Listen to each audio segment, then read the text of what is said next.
everybody, my name is Athena, welcome to my channel. Today I'm gonna be doing a spooky story time.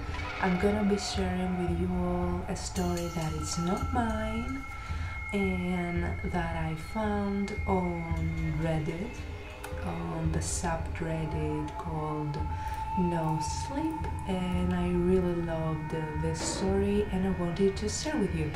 So if you like to hear me narrating the story, just keep on watching, but if you want to read it on your own, I will leave the link of course down below so you can check it out.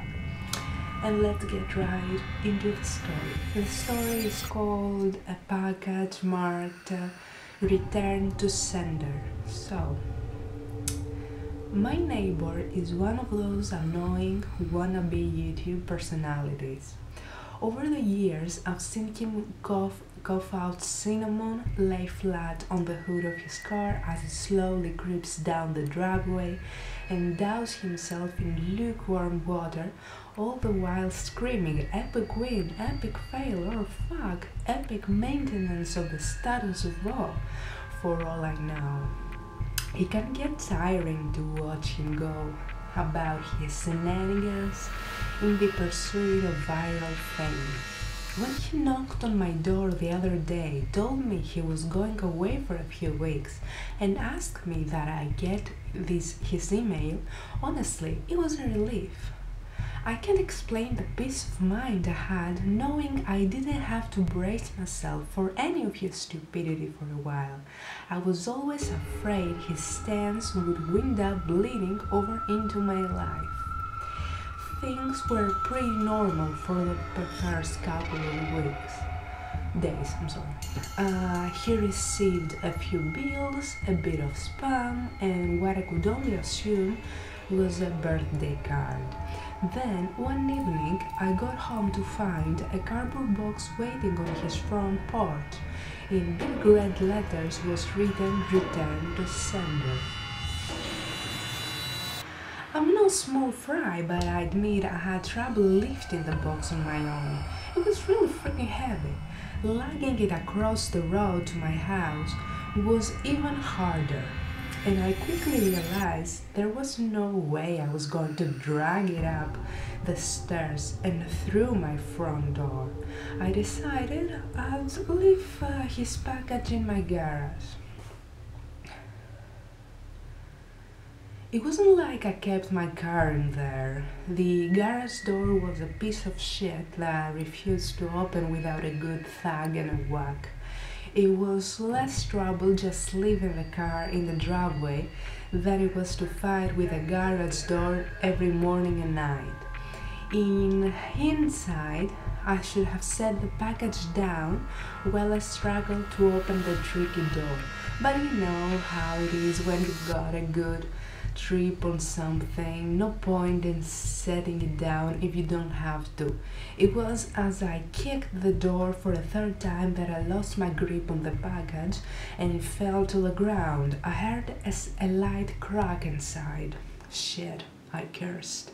I hope I hadn't broken anything important, but I figured I just wouldn't tell my neighbor about it and let him assume the break happened en route.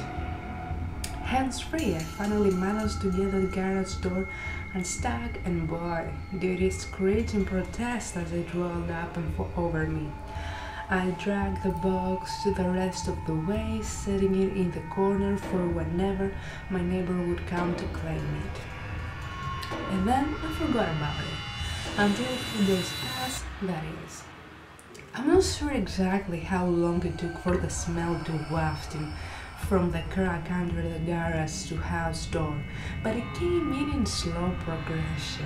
It was a sickly sweet odor similar to a skunk, and for the first few days after I smelled it, I genuinely assumed that's exactly what it was, roadkill that had left its mark on my house. It was only when I realized the scent was growing more intense instead of fading that I went looking for a source. That's when I opened the garage door, and that's when the odor knocked me back, holding my nose. The culprit wasn't hard to identify. The only change in my garage was the box in the corner.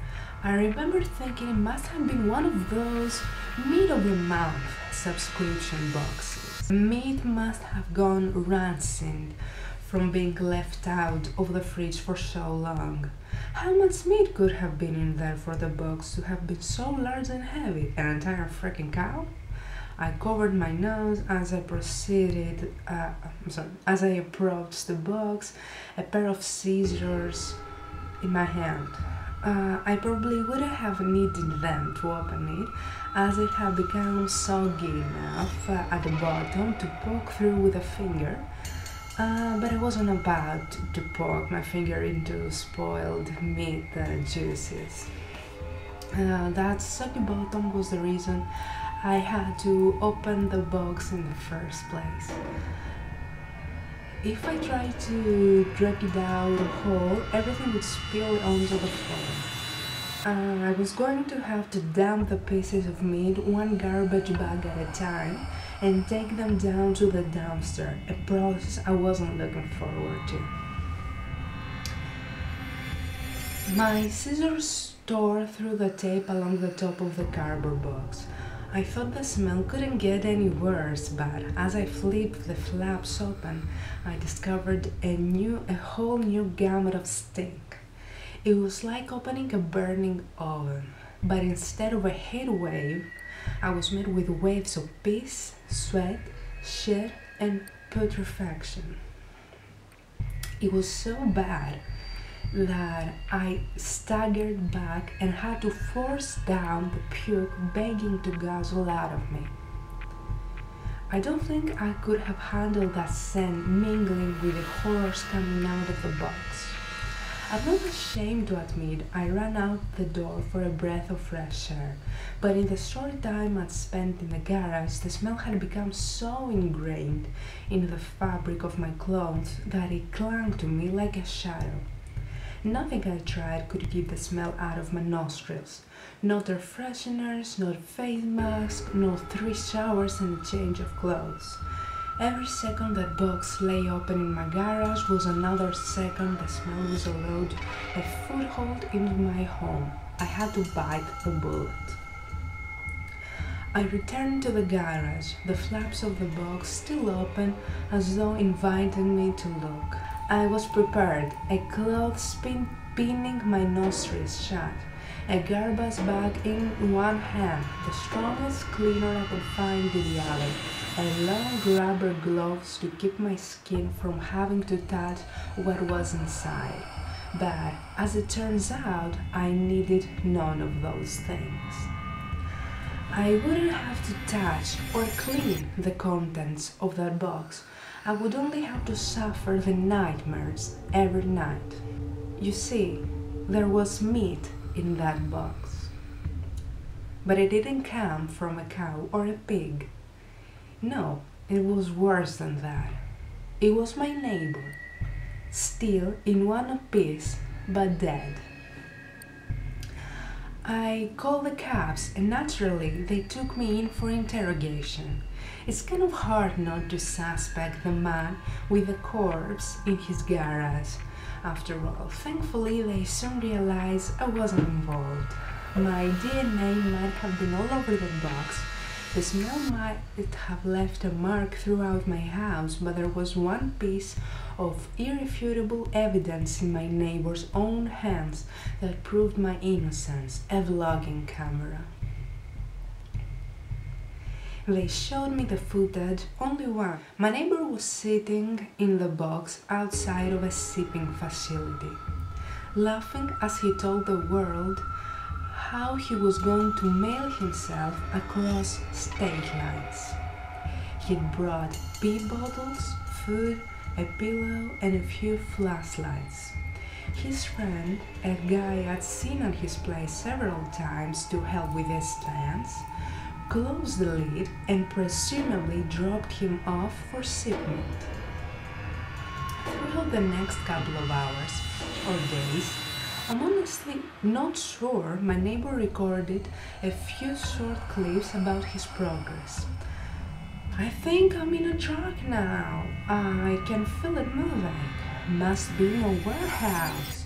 Pretty warm here, still got plenty of food. That kind of stuff. And then, on the last entry, the box toppled over. He broke his neck, and that was it. The camera recorded until either the memory card got too full or the battery died. There's one thing I didn't tell the police. One thing I heard in the footage that will haunt me till the day I die. Just after the tumble that broke his neck, I heard the familiar screeching sound of my garage door.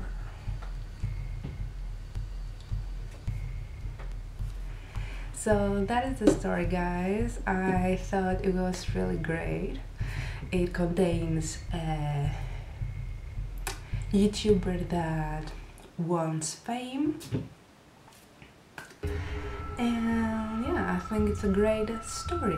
I hope you enjoyed my narration. If you enjoyed this video, please give it a thumbs up, subscribe for more, of course, and I'm gonna see you all in my next video. Bye bye.